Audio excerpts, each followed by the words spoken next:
Welcome back to the Preptober Diaries, episode 2.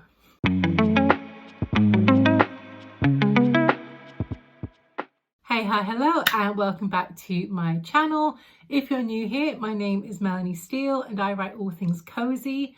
My debut cozy fantasy novel, The Lunar Quartz Library, is coming out on the 30th of October. It feels so good to be able to finally say that in an introduction. It's been a long time coming. So, Preptober Diaries is basically me spending the month of October prepping to write the next book, because the Lunar Quartz Library is going to be book 1 in a series of what I anticipate to be 4 books, and it's going to be basically called the Quartz Falls series because Quartz Falls is the name of the small magical town where my books take place. But before we get into anything Preptober, a couple of important things. One, this t-shirt. I'm just going to sit back and move my hair so you can see it. It is a Rough Draft Challenge t-shirt that I got from the Sarah Cannon Fourth Wall shop here on YouTube. Comes in lots of different colours and obviously all different sizes, but I basically saw that she had put up a load of Rough Draft Challenge merchandise, so I just had to have my hands on at least a t-shirt to wear for the Preptober Diaries and, you know, out there in the world as well. Super soft, super comfy. This is the colour Heather Lilac. It is a little more purple than pink, as the name suggests, but it was as close as I could get to pink, because obviously pink and purple is very much my aesthetic colour. So yeah, very important information. Rough Draft Challenge shirt acquired. And also a quick update on where we are at with the Lunar Quartz Library. Yes, it's scheduled for publication on 30th October, but from the back end perspective, it is all uploaded to Amazon KDP, which is basically the back end for publishing your books to Amazon. I have done the sales copy, I've researched and put in the keywords. Pretty much everything is done there, which is good, because sometimes that part of it feels very laborious of going through all the different stages. I have ordered a proof copy. I was hoping that might actually be here today. I mean, it says coming Sunday, which is a few days away, but every time I've ordered a proof in the past, it has come through a lot quicker than this one has, but you know, it is what it is. It's just I was hoping to order my author copy maybe next Monday if it had shown up today, because obviously the proof copy has the whole not for resale printed across the middle of it, because it's designed to be a proof copy as opposed to a normal copy, because obviously a nice author copy looks like a normal book, and then I've got it here for showing you and putting on social media, etc. But I do have a very exciting and important announcement, and that is it's cover reveal day. Now, if you are on my list, you would have already seen the cover in yesterday's email. If you have not seen it and you're on my list, go check your email. It's definitely there. But if you're not on my list, 1, why not? Go subscribe down below. And 2, if you are not on my list, you can see it here on YouTube. I will always post things like this, basically in my Thursday vlog. Subscribers first, then YouTube. So, without further ado, this is the cover. I love this cover so much. You obviously can't see as much detail because it's just an image here on the screen, but I just love all the fantastic library detail that is much easier to see obviously in real life, having a book. The kind of crystal overlay that's going on here, you can see the little crystal glints, if that's the word, put over the main library image. And of course, the colour. The reason for that colour will become apparent as you read the book. But basically, each book will be centred on a different character and their crystal. And basically, by the time all 4 books are out, there'll be a lovely rainbow collection. If you have all 4 in paperback, it's going to be a lovely rainbow looking aesthetic on your shelf. I I wanted them to be colourful. I didn't want them to be dark. It's not very in keeping with cozy fantasy anyway. So yeah, maximum rainbow vibes if you end up getting all 4 of these paperbacks once they're out to have on your bookshelf. But yeah, very excited to share it with you. This cover was designed by the lovely Georgia at Pixen Quill Studio, who is based in Brisbane, Australia. So I was literally working with someone who lives on the other side of the world to me. She's fantastic. I'll pop a link to her Instagram down below.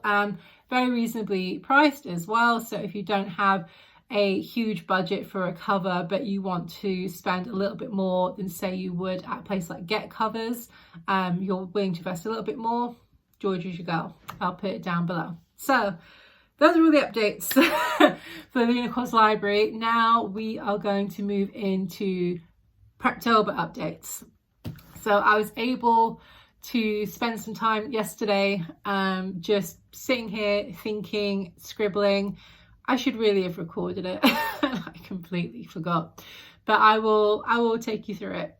So in the kind of first episode of this series, I was talking about how essentially I knew where I wanted this to take place in terms of the kind of specific location within the town. I know whose story this is, but I didn't have any kind of conflict, which obviously doesn't make for a good story. So yesterday I sat down and I have managed to flesh out conflict, both the kind of external conflict of the story and then obviously how that relates to the inner conflict of the character in question.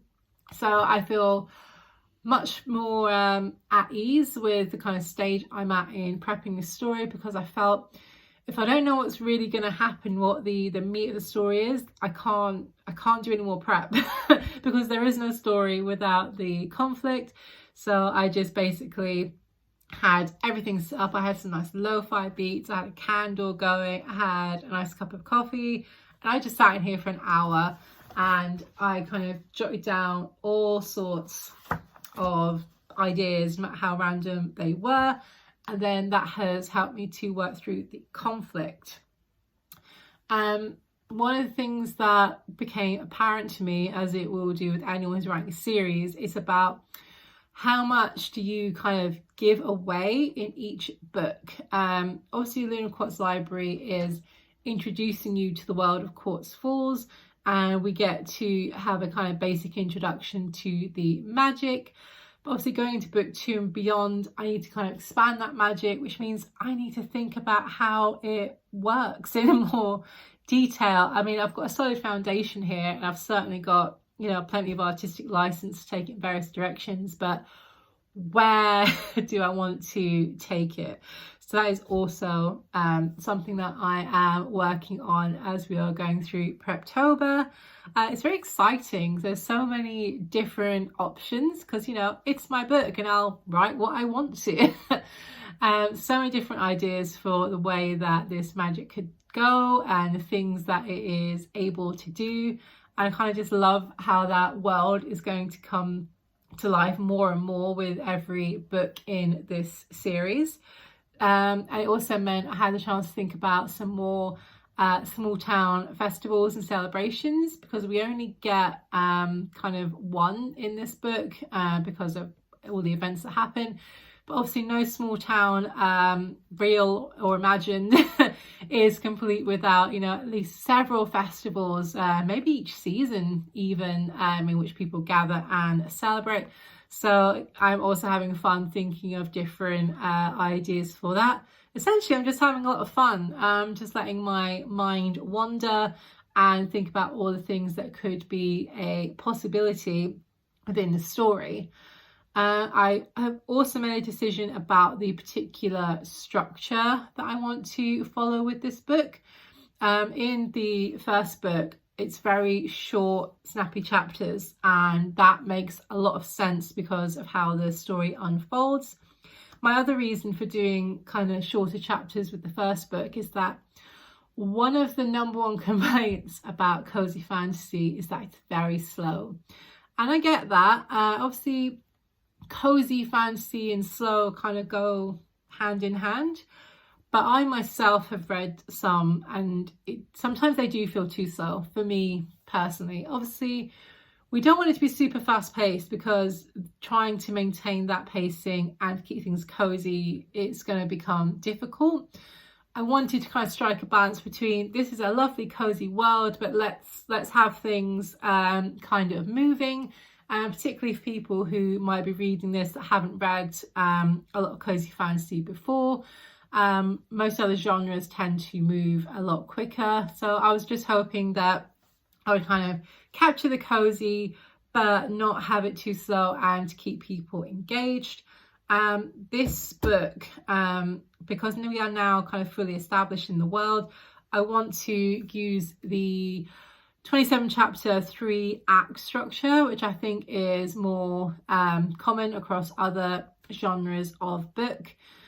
So I've basically kind of put, numbers 1 to 27 on a piece of paper, and I'm working through the particular outline that goes along with that. The first chapter is establishing the ordinary world, the second chapter is insight to incident, so on and so forth. So I'm trying to arrange these ideas in some sort of order very early on with that aspect of things, because obviously this is only week 2 of Preptober. I'm still very much in a brainstorming kind of mode, but also the ideas I come up with, I feel quite solid. I'm trying to kind of put into this framework to work on over the next couple of weeks. So yes, it is all coming together very nicely. I'm just having a look through. So yeah, you can see I've kind of made a start on the challenge outline. I'm not holding it too close because I don't want anyone to see the details of this fully. So I'm hoping maybe next week I can develop more of an outline. So I've got something more solid, and then hopefully by week 4 it will all come together in enough of a way that I can start writing in November. So basically it is coming along well. I've got conflict, but I need to work on expanding some of the foundations that I've laid down in book 1, like the magic and what it can do, more about the kind of culture and the festivals of Quartz Falls itself. So let's get working on this.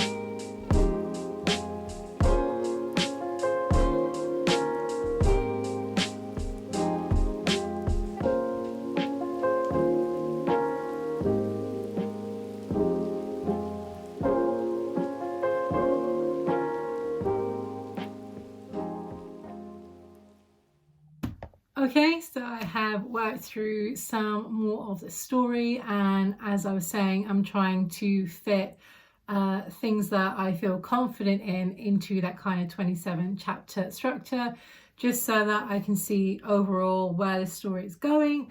Obviously, it is very much subject to change at this early stage, but having things in some sort of order is just how my brain needs to work. Brainstorming is great and getting all these ideas down, but I can't just work from that. It has to be in order, else my brain is it's just liable to melt, basically. We're going to take a quick pause from doing some prep and go back and see how I've been getting on with reading. So I said in the last one, I was making a start on the Baby Dragon Cafe. I have paused this for the minute because I need to read this one from the library. Obviously it's from the library, so it needs to be returned. I think it's about 2 weeks from now. Basically, I need to finish this so I can give it back, and then I can get back to my own book from my own shelf with no time limit. So, Bury Our Bones in the Midnight Soil. This is so good. I am thoroughly enjoying this. As I said, it is A little different from what I usually read. I mean, I've read V. Schwab before. The Invisible Life of Addie LaRue is just such a good book. I tend to find that this time of year I'm more liable to read things that are darker, probably because, you know, it's getting darker out. It's that time of year. This is when I'll read things like The Secret History by Donna Tartt, things that have a more kind of dark academia vibe. Nothing that's like, you know, too horrific or scary, but maybe a bit moodier. Is definitely time of year. Things like Addie LaRue. I think last year I read The Cloisters by Katie Hayes. Sorry, I'm just looking at my bookshelf because I can't remember these things off the top of my head. Threadneedle by Carrie Thomas. It's not super dark, but it has a character in there who is the absolute worst, and I needed to read it this time of year. I could not read that in summer. It was too heavy. What else did I read this time, sort of last year, that was a bit darker? When We Were Dragons was another one that was, that was a hard read. That was very that was pretty damn difficult to get through. Like, a great book, just the themes were very heavy. If you are interested in things like feminism and history and women's rights, that is a book you might want to check out because it explores those themes in a lot of excruciating detail. It's done beautifully, but it's hard to get through, I'll just say that. This, I'm excited. I will definitely be reading some more of this in the afternoon because, as you know, after lunchtime my brain's not really that great at working through things, so I will pick up this book then for sure. I'm pretty confident I'll get through it before it's due back at the library. If I need to, I can probably renew it. There are 3 copies, so it's not like someone's gonna reserve this copy right away, so I'm sure I've got time to finish it. So let's put that aside and go back to what we were talking about. No, wait, I have one more thing I want to say before we go on to the next thing. Someone, not on here, I think on Instagram, asked me if my book was going to be in Kindle Unlimited. The answer to that is no. I have reasons for this. One, let me say, I love Kindle Unlimited. I have Kindle Unlimited myself.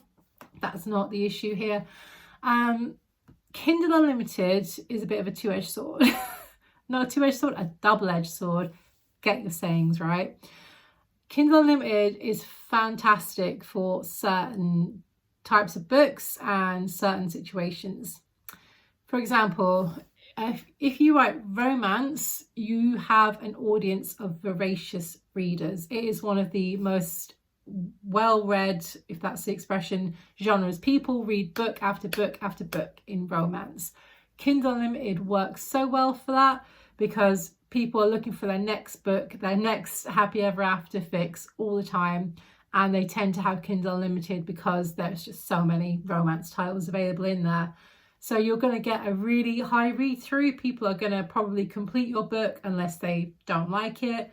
And if you've got a series, that's a gold mine. Obviously, if it's well written, people would just read book after book after book because that's what they do. I think the same could be said of a genre like urban fantasy, because I see so many ads for Kindle Unlimited urban fantasy indie author titles. And these series have like 6, 7, 8, 9, 10 books. Same goes for the kind of cozy paranormal mystery books. I like the kind of cozy mystery books, but with paranormal elements. I've seen people on their box sets that have like 10, 15 books. And I just say, oh my goodness, how did you write that many? That is beside the point. If you have a lot of books and you write in a genre with voracious readers, Kindle Unlimited is absolutely something you should look into. Cozy fantasy is not a genre people read voraciously. It's just not. People go through phases where they'll read quite a few, but ultimately people will tend to want to veer off and read something completely different. Once they've kind of had the cozy fix, they tend to be reading cozy fantasy because it's just the time of year, or, you know, life is, you know, crazy and difficult and they just want a little bit of cozy escapism. It's just not a genre currently, in my opinion, from what I've seen, that people read voraciously. Thus, Kindle Unlimited, particularly the fact there's only one book in the series currently, I don't think is the most financially viable option for me right now. This might change. Maybe once the entire series is up, maybe the first book might be in Kindle Unlimited to entice people into the series. I don't know. We're going to have to wait for future Melanie to make that decision. But current Melanie, no, it's not going to Kindle Unlimited. I know it might disappoint some people.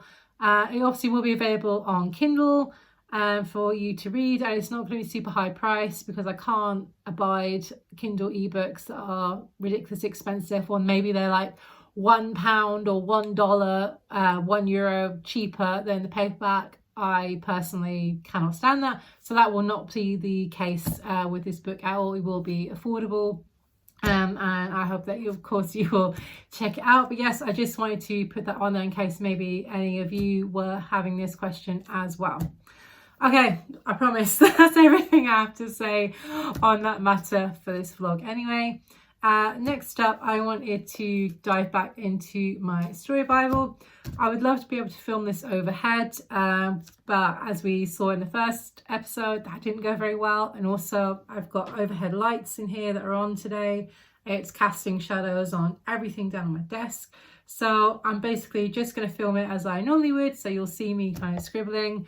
And if there's anything that I do that is not with spoilers, maybe I will just do some kind of show you to the camera. I just want to work through some more of the empty pages in here that I can now fill in because the book is done. And then I've got some more reference material for prepping book 2. So let's get going with this story Bible.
So I have updated quite a few pages in here, obviously more pages than I filmed, but I thought I would at least start on one that I could show you kind of just how I personally like to have my pages in here. So this one is going to be where I am writing down all the rules of glamour magic. So I have set it up like this.